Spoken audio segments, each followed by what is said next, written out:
Hi, my name is Kelly Ramirez and I live in St. Joseph, Missouri, and this is for my speech communications class talking about ourselves, both past, present, and future. I was raised in Hereford, Texas, and very dusty cattle town, but where sports reigned supreme. And my mother and all of her sisters, we were all very active going to sports and participating, but they also instilled a love of the arts. I wasn't homeschooled, but in a sense was. Everyone had their own strengths, and they passed that along to all of us, our cousins, and they always supported us in trying out for cheerleader or performing art projects, putting those in the county fair or the tri-state fair. And so I had a nice diverse background. One of the mementos from my childhood, of course, all the girls cheered. And so no different. I cheered both in junior high and high school, and the letter jacket was something that we were very proud of and wore everywhere. This poor thing has seen its better days. It's quite old. Uh, but then the performing in front of the public and getting familiar with and comfortable with speaking to the public in that role as a cheerleader, I also went into communications. And when I went to West Texas A&M, that was what my major was, communications and also marketing. And I did take art courses. I continued to cultivate my love of the arts. In my professional life, I was recently, in the last 10 years, after moving to St. Joseph with our family, I was employed by Wireco World Group, where I was corporate communications manager. And I performed that task, for 2,000 employees in 6 different languages. We had manufacturing operations all around the globe, and so it enabled me to expand my communications aspects and what was cultivated in different cultures.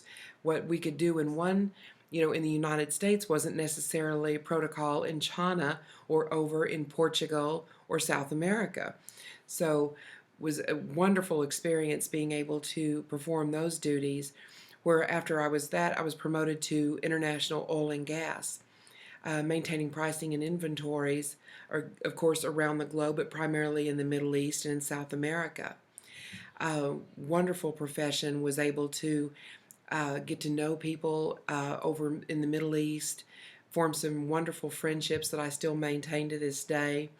But when my dad and brother had been diagnosed with brain cancer, and I'd experienced my father's passing, when my brother started deteriorating, I decided I wanted to be the one to help take care of him, help his wife keep him at home.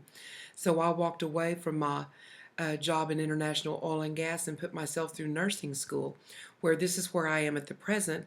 I was able to complete my LPN, which prompts you to always have a trauma bag with you when you are traveling or on the road. It's been on numerous occasions that I've had to use this bag.